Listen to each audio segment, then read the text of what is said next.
Welcome to the Beauty Heals podcast. Today I have an amazing guest that has played a great role in my life and my current success today.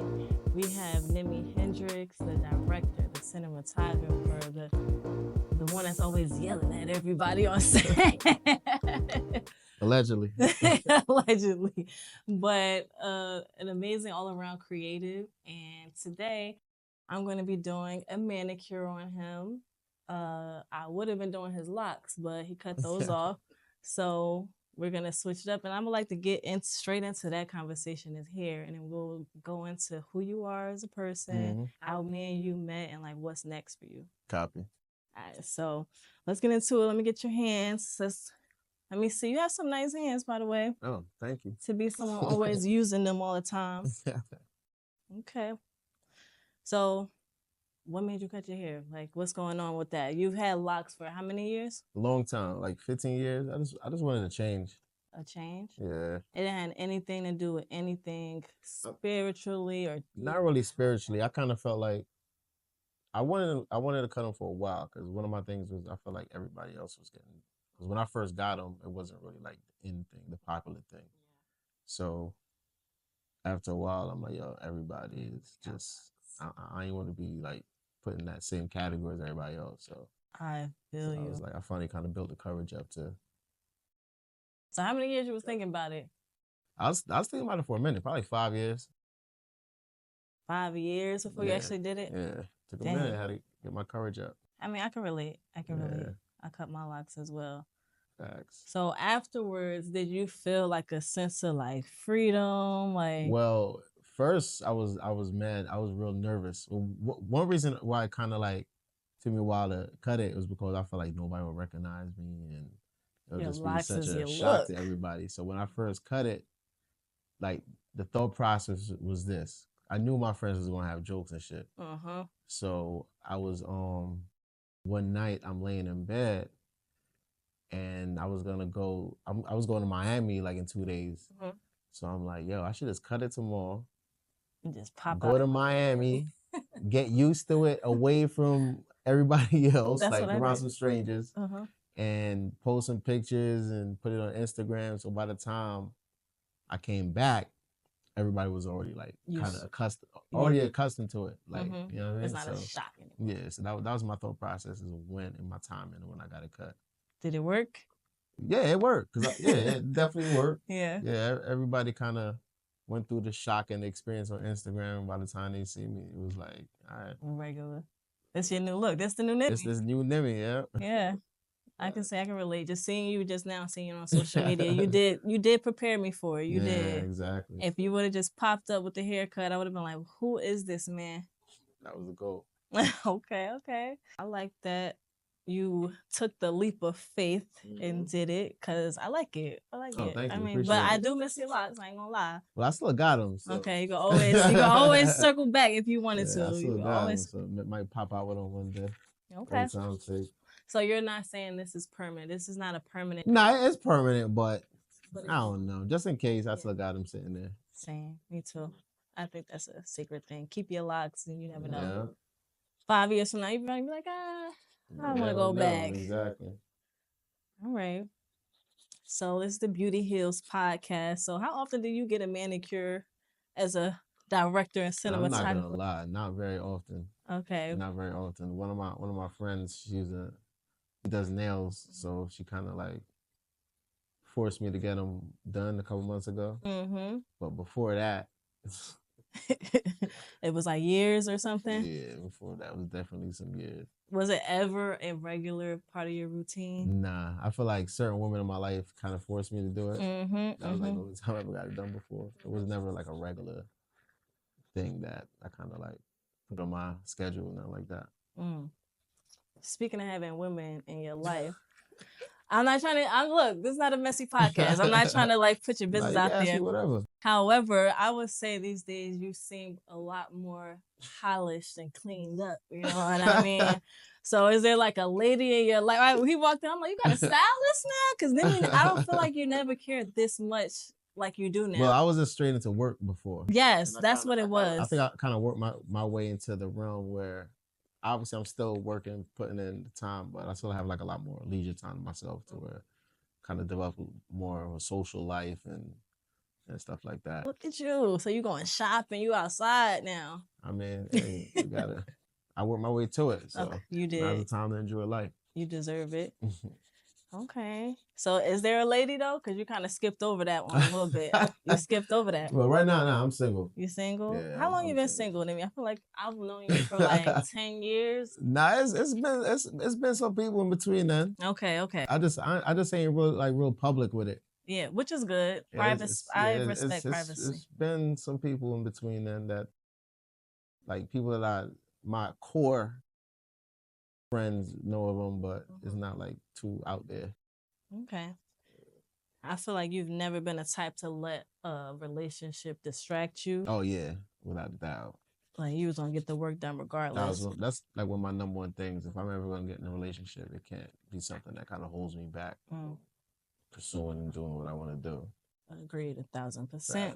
I've been there before. I've definitely. I know a lot of women have been there before. I've definitely fell off because I was in a relationship, then fell back on, and I realized that's not the type of person I want to be with. So yeah, I feel like a lot of women go through that. I've experienced that over and over and over the years with women. With not models, women I work with, yeah. Models, just videographers, artists. Everything, like sometimes you could tell when they just got out of a relationship and now they back to work. So I'm like, just working the whole time. Nah, I never stopped working. But like, some people stop working, like no, that's not me at all. That's but good. I just wanna thank you. Yeah? For what? You booked me so many times in my career. Of course. Like we started off modeling with you booked me for a music video. You remember the first video you booked me for? Yeah, the first video was for Chinks. Rest in peace. Rest in peace. Chinks, Drugs, and Vado. Yeah. I had to play a trap queen. That's my first time acting in my life. And a few people this year told me they think I should get into acting, and I'm like, you should. You got the personality. You got the look. You know, maybe it's a calling for me because I've been writing lately my own series, and I think I might be the lead actress in it. That sounds fine. So, I think you should go for it. You've helped water some of my little talents, and you ain't even know. You know what I'm saying? I think I might actually tap into my acting bag. That's what we're here for. I appreciate that. What was your first music video that you shot, and why was that the realm you stayed in for so long? Well, I started out working. Well, I used to do music back in the day. Used to rap? Yeah. Okay. I used to rap, engineer, produce. Oh, wow. All that. So was this your rapper name, Nimi? Well, it stemmed from that. Okay. Yeah, it stemmed from that. Nimi came from my rapper name. It was like a short, simplified version of my rapper name. Okay. Kind of like a flip. So basically, I was in a group at the time, and some business shit happened amongst the group that kind of like made me lose the passion for it.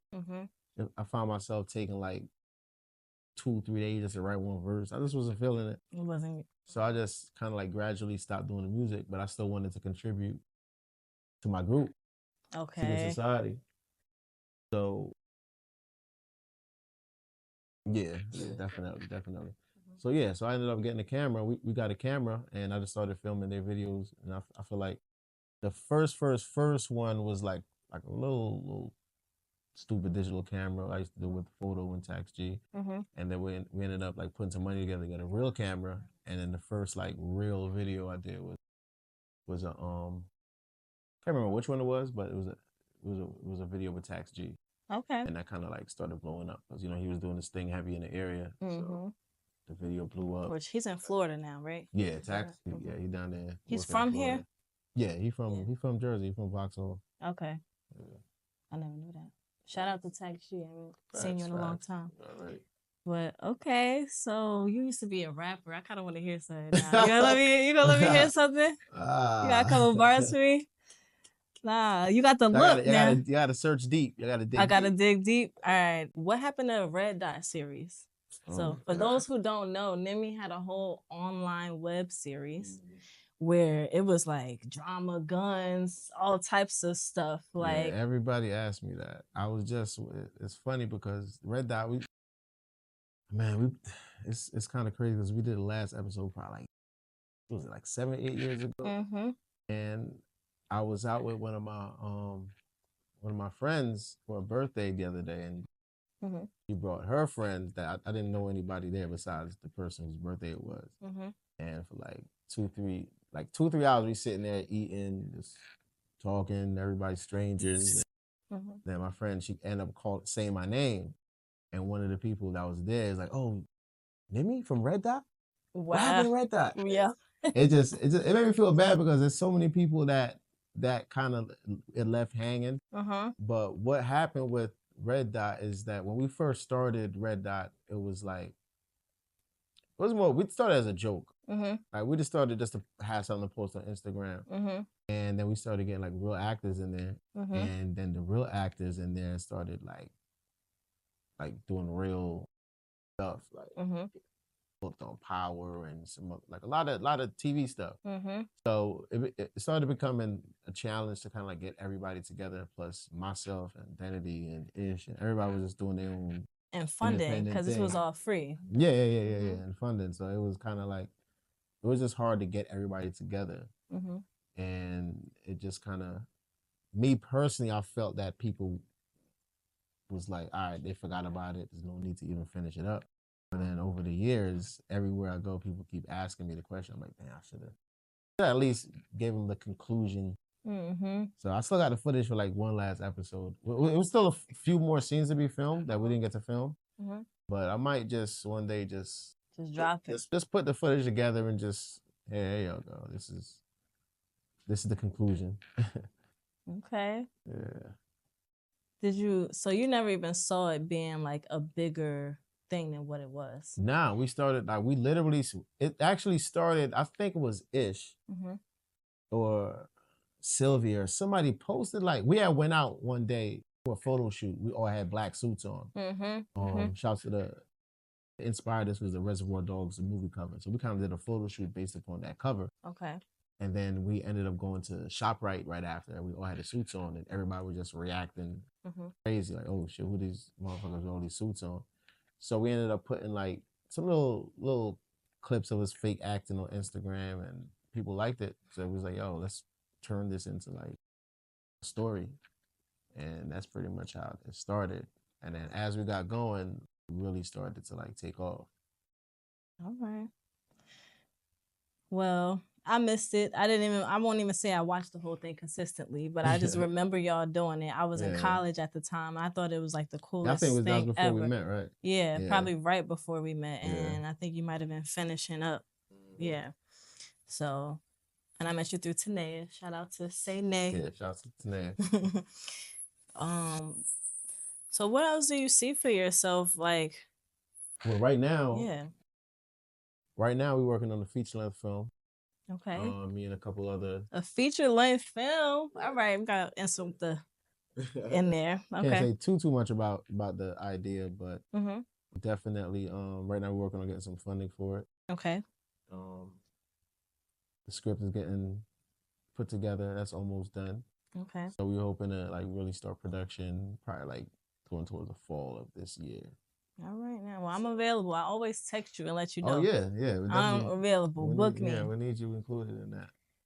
My career has been really in New York based for the most part. So I've been trying to get back engulfed in Jersey because I just happen to, that's where I got my feet wet as far as like production goes. Yeah.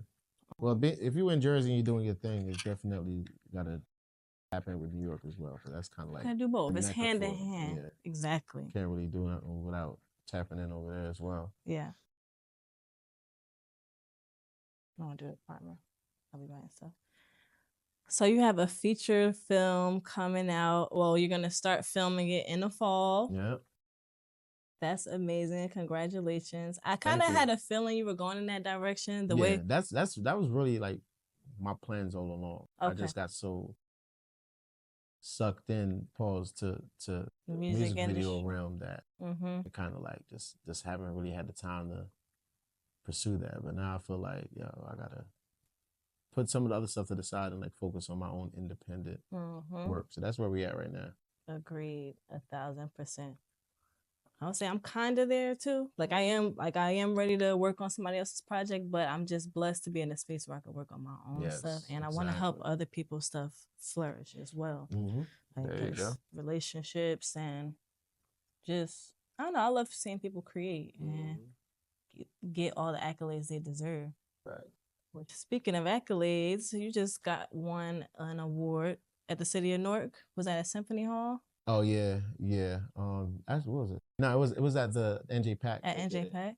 Yeah. Well, basically, what it was is it actually got the award last year. The city acknowledged a couple of people with a grant. A couple of the artists in the city, they had like musicians, filmmakers, photographers, fashion designers, and stuff like that. They recognized us last year, but then they wanted to bring us out and show us, like, kind of like put us on the stage and give us the platform at the State of Newark address. State of Newark address. Okay, the State of Newark last address. month. So, well, congratulations on that. Thank you. You deserve that and more. I saw you in a suit. I think that was. I don't know if I see you in a suit outside of Red Dot. Yeah. Bring out every now and then. Okay. You looked very dapper. Gotta have a couple suits in there for the right occasion. As you should. I know how to. I say PTSO. Put that shit on.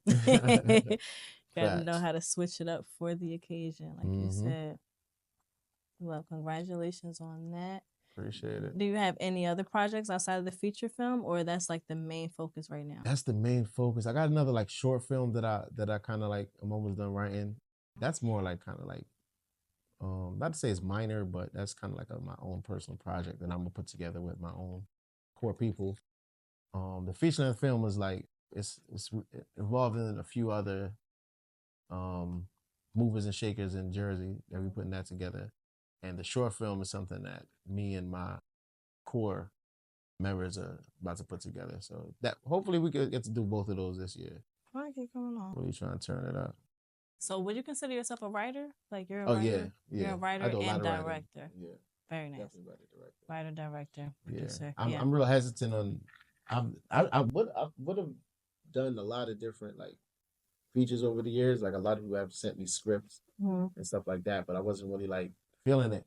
So I'm real selective on the projects that I work on, especially when it comes to the feature length film. Okay. So. All right, he's selective. So everybody, we all have ideas, but he's not going to pick just anybody's ideas. Yeah, okay. There's my name on it because a lot of people don't really like. Unfortunately, people don't really like think of the writer of a film when they watch a movie. All they think of is the director. So the film is bad. That the writer ain't gonna be the one that's getting the backlash. It's gonna be the director. So. Right, with the terrible script ain't had nothing to do with you. Exactly. But gotta be selective.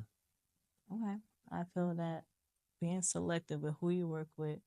Now I know for myself when I have a project and I'm ready to present to you to make sure it's top tier. For sure. But I don't play that though. When I think about like those type of favors for my creative stuff, I don't even want to present it if it's not in its full form.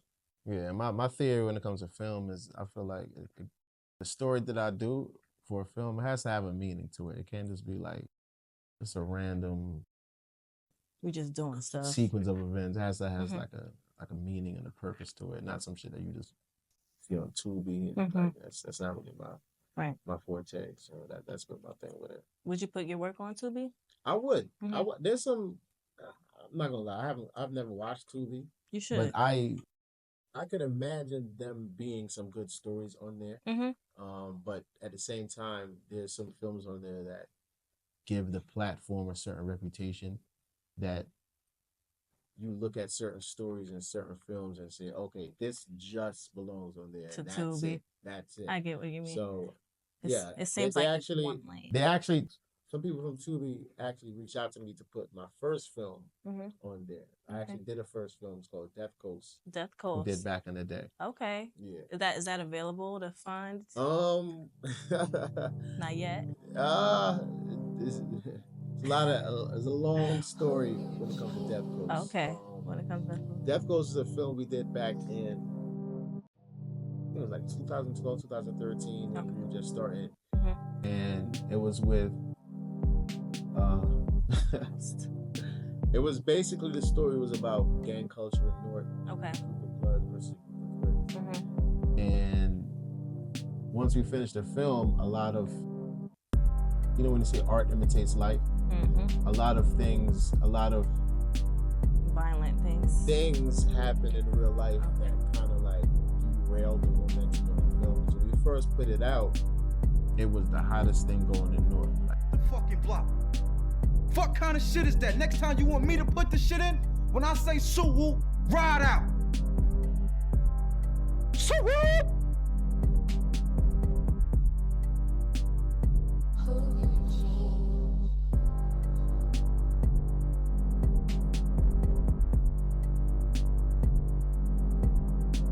Everybody was trying to get this movie. And a lot of things happened in real life between people that were involved with the film that kind of like just kind of ceased the everything. The DVD. Once the DVDs got sold out, it ain't come back out. So over the years, a lot of people have been like contacting me to like, everyone want to see this film. You want to see this film? But the thing was, I didn't own the film. Like, I directed it. I filmed it. A couple of my team members, but I had no ownership in it. So we got word from the person that kind of put it together. Well, that did put it together, as far as the executive producer, and he was like, "Yo, go ahead, put it on YouTube." So right now it's on YouTube. Okay. And Tubi has been like, some people on Tubi has been hitting me to put it on there. But as I said, I don't really have like the legal ownership. The rights of it. Okay. Yeah, and have you reached out to that person, or you're not really cool with them? That's a whole other conversation for another day. Yeah. Understood. Yeah, that's a whole different. That's a whole nother ballgame. Well, it's on YouTube, just to see some of his work. Check out Death Coast on YouTube. Yeah. It's old, but it's still a representation. Yeah, it was the first film that kind of showed the gang life on the East Coast. Like, people from over the country didn't realize that culture existed in the city of Newark, New Jersey. And it had a like a message too. It showed the impact on the family life, and kind of like demonstrated how things could come together and end as well. So so it wasn't just a random run gun type film. It had a message to it. But unfortunately, like, as I said before, art imitates life, and a lot of different things happen outside of the film that kind of made everybody kind of like step away from it. Understood. Yeah.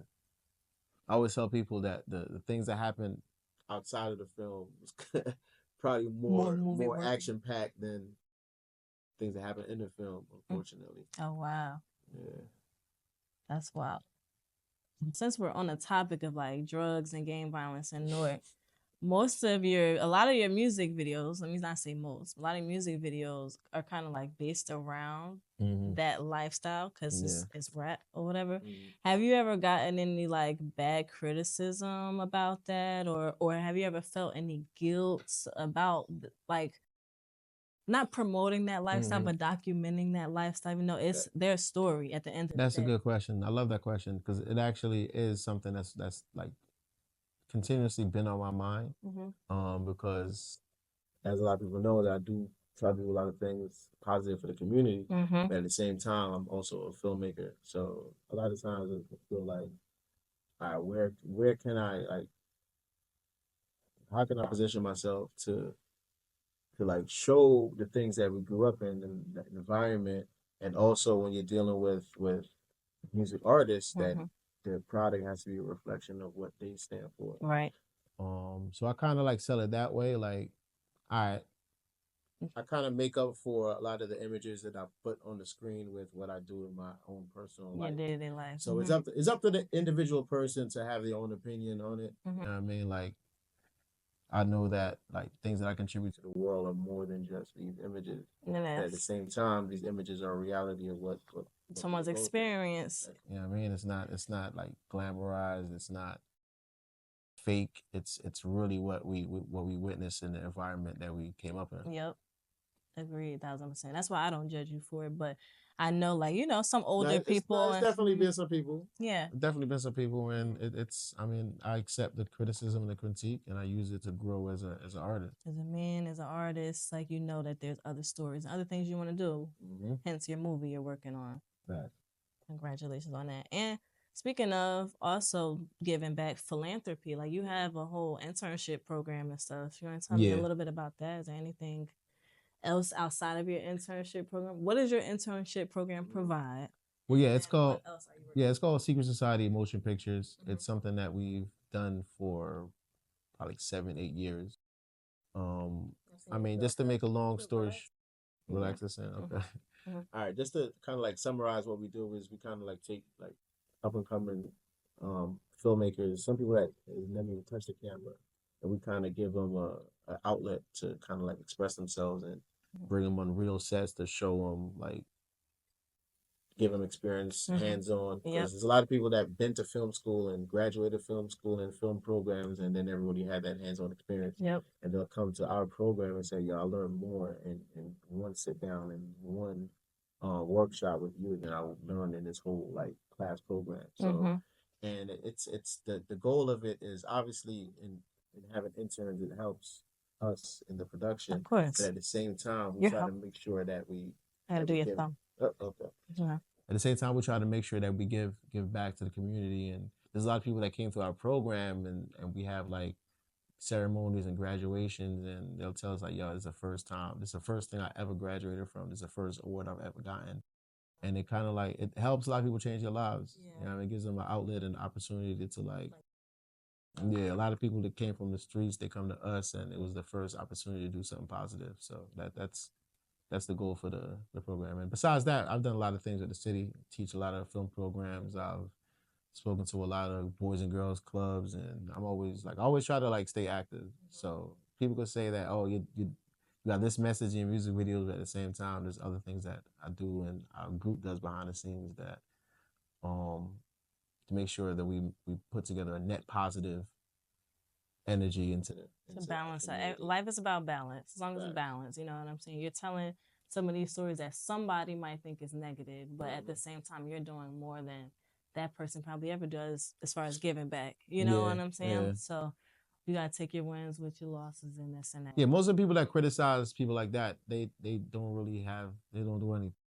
Because the people that's actively giving back, they understand the vision and they see what you're doing and they're not doing it for show. Yeah. I'm gonna do one more coat. We're almost done. We're looking good. Looking good for the rest of the week. Weekend. It should last you like 2 weeks with the gel, but I don't know. Like, you're a busy man. Who knows? Yeah. Might chip. A lot of things going on this weekend, so it's a perfect time for this. Perfect. Good. So, what do you have going on this weekend? Well, can you talk? Well, one thing, I'm going to see Kendrick and SZA. Yes. Friday, and probably do a couple other. I was thinking about going to. I was going to buy a same day ticket. I don't know yet. I'm thinking about. I mean, it's cool. There should be some available. I've done it for Nikki. That's my new thing. I'll be trying not to gatekeep.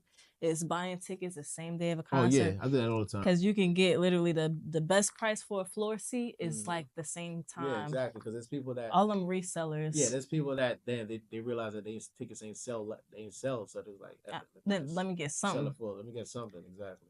Yeah. So I do that a lot. These tickets I brought when they first dropped, and I'm like, I'm not missing this one. Yeah. Okay. I feel you on that. I do that for a lot of different concerts like last week. I'm gonna do that for the Beyonce too. Me too.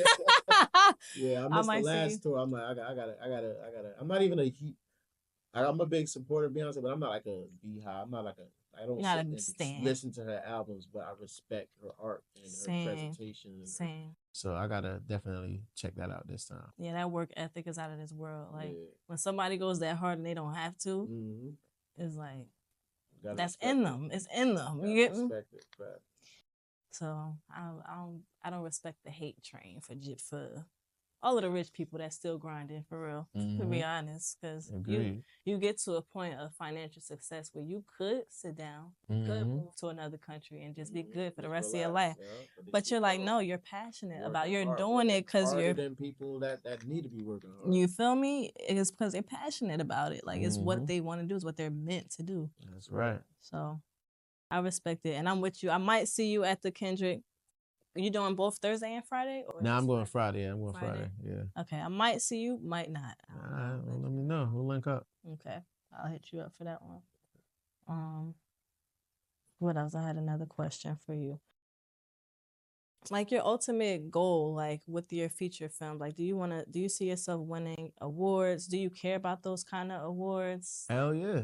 Yeah. So anybody that says they don't care about awards are people that they don't see themselves winning them or trying to like rationalize their brain and kind of like say like, yeah, I definitely care about that. Same. So I just my ultimate goal is to have like a long lasting impact of a major film. The thing about music videos is it kind of like it pass most music videos pass the time.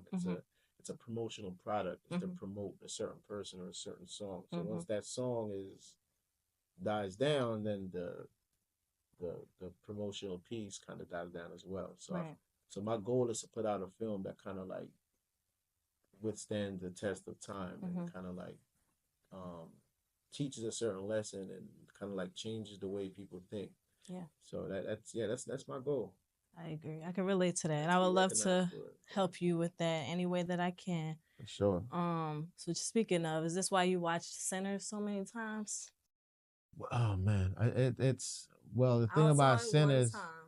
There's a lot of different reasons why I support that film. Okay. When I first saw the film, I'm not a big person that watch trailers, so it'll be presented to me that you're gonna watch this film. I'll say, all right, I'm not even gonna watch the trailer. I didn't even know what it was about. I didn't know anything about it. I didn't know what Sinners was. All I knew was Michael B. Jordan was starring the movie and Ryan Coogler was the director. And Michael B. Jordan, every time he puts out a movie, he actually does an early screening in Newark since he's from Newark. Shout out to Kenny who helps him put these screenings together. Nice. And usually he shows up. This time he was too busy, like kind of like next working on the. Yeah, I definitely I'll let you know. Yeah, so this time he was a little too busy, kind of like there's a lot of work. Like he was just about to put out a film, so he was all over the place promoting because this is an important film for them to like really succeed. Yeah. So unfortunately, he couldn't make the screening this time, but he sent his family's mom, dad, a lot of his family was there to accept the award from the city. Very nice. So just to fast forward from that, the reason why I believe in supporting this film is because it kind of like it's a film that I believe opens the aside from the film business wise, it kind of opens the doors for a lot of like Ryan Coogler, the director. He signed like a deal that is not like normal for a lot of directors. So there's a lot at stake basically for the film to succeed. Okay. So we want to kind of like show them that Black filmmakers could tell these different types of stories because back in the day they used to put black filmmakers in a certain box like black exploitation. Like black exploitation back in the day or even in the 90s like. The type of films they thought were Menace to Society, Boys in the Hood, yeah, great films, amazing films. But we can do more than that. But we could do more than like stories that and kind of like show what's going on in the hood. Yeah, and Sinners is a timepiece. It's a horror. I don't really think it's a horror, but it's a horror. It's not like a genre that Black people are famous for putting together. Facts. And at the same time, it tells a story that's important to Black culture. So I feel like there's a lot of different reasons to like really get behind the film and make sure that it's successful. Period. So I know you say you're thinking about going to see it in Mississippi. You still thinking about it? Let me know. Oh no, I'm more than thinking about it. Okay. Oh, you booked it already? Not yet because I don't know the day yet. Okay. But I'm tapped into a few people in Clarksville, Mississippi. Okay. I'm proud of you. I thought that you were going to see it to study, to be honest. I'm like, is he studying so he can like is this like his competition? You know what I'm saying? Like Ryan Coogler's his competition? Nah, definitely not. But nobody's your competition. You're your own competition. You always my own competition is my last project. It's to be better and just keep growing as an artist. I like that. Do you have any advice for like upcoming cinematographers, directors, writers, people that work in this industry along with us? My advice is to be original. Don't follow what you see, what's popular. And that's kind of what allowed me to kind of flourish from the beginning is I didn't of course, I have people that inspire me, the people I look up to, but I didn't watch their work and say, okay, how can I make my work like that? Exactly like that. I took like kind of like the fundamentals that they gave for me, and I kind of put my own vision to it. Like, all right, what do I like? What is my vision? What do I like to watch? What is in my brain? And I kind of try to put together stories and images that kind of reflect what I like personally, not what's trendy or what's popular. So my advice to up and coming filmmakers is to definitely be original, be yourself, because especially nowadays, everybody everybody's filmmaking. Everybody has a camera. Yeah. You open TikTok, those are films. Yep. People are putting together these little shorts, vertical films. And if you're going to stand out, you got to do something that's different and take it serious. Take it serious. It's more than just content creation. It's filmmaking. So that's my advice. Thank you. I'm gonna take that with me myself, because I've gotten better at content creation, and I got tired of the formula that some of the other girlies are using. I'm like, I'm tired of this formula. I don't want to look like this. I'm like, I'm more creative than this. So that's actually something I'm working on right now with my content. That's why, like, starting this podcast, I'm like, what can I do that everybody else is not doing? I've built my best relationships with people through moments like this. I'm doing their hair, I'm doing their nails and makeup, and they're venting to me, and I'm venting to them, and I'm like, this could be on a podcast. This is like my life. It's my real life. So I'm like, if I'm going to do a podcast, which everybody's doing, how can I make it a little different? Natural, you know? So I appreciate you for real what you do, and it'll take off. Right. Not forced. Yeah. Like, all my talents have all come together, just like right now. Exactly. And I like this watch. What kind of watch is this? This is Tiffany? What is this? It's Rolex. Rolex. Yeah, it's Rolex. Like, not crazy. Like, not nothing that's for rich people or nothing like that. Just regular Rolex. This a reflection of the work that we put in. Yeah. You've put in a lot of work. You deserve everything that you have. And I witnessed it. I seen it. He got the Cybertruck now. I'm trying to take a ride. Matter of fact, we should go get in the car real quick with you after this. Let's pull off. We'll get something to eat or something. Okay. I love it. I am very proud of you. I appreciate it. Thank you for coming. I want to keep working with you, so I'm just putting it out here on camera right now. I'd like to keep working with you in any way, whether it's modeling, acting, producing, the PA, even as just an apprentice on the sideline. Like, I'm willing to help you in any way that I can. Of course. So thank you. Definitely. My experience is in reality TV. It's totally different than in the documentary space. Yeah. And I do have my own ideas that I want to produce, but and I'm working on some pitch decks for them. Nice. So I'll show you what I can do, and maybe you'll be like, oh, maybe she can help me with that. Okay. You know? All right. So, for sure, I'm down. Perfect. And once this light goes off, we're done. We got a quick, I'll put a little oil on your cuticles. That's what we got to do. We're going to do the oil on the cuticles. Can't be ashy. That goes with the Rolex. Now, your nail, if you wearing a Rolex, your nails should look like this. That's right. Let me stop. It does. Glistening. Oh, I said I was going to start a run club. You was like, what's that? A run/walk club is very popular right now. Yeah. People are doing it everywhere. How long y'all running though? That's the thing. I'm not a long distance runner. Previously, I ran track as a kid, and I would race you for 100 meters, but to run for 5 miles or more, that is crazy. I used to do distance, but I used to run long distance in like junior high. But at the same time, I feel like right now I'm maxing out at 2 miles. I can't really. That's cool. And that's why I say run/walk, because I think some of us can't, like, we got to work our way up there. You feel me? We could do this together. But I think we all need a little more. Right over there by Branchford Park. Yeah. No, seriously. Okay. Maybe that'd be the spot then. I've been grieving the loss of my mom. Oh, wow. So I lost my mom last year, and Mother's Day is coming up this Sunday. Yeah. So I was like, I need to do something to get out of my funk or whatever. And that's what made me, maybe I should start a run club. And my dad keeps saying, go running.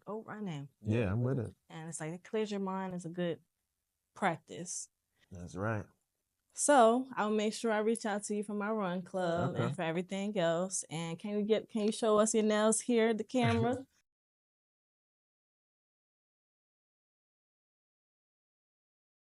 And thank you for coming to Beauty Hills Podcast. And it's a wrap. Thank you. Mwah, mwah, mwah. We out. Now you can give me the real tea.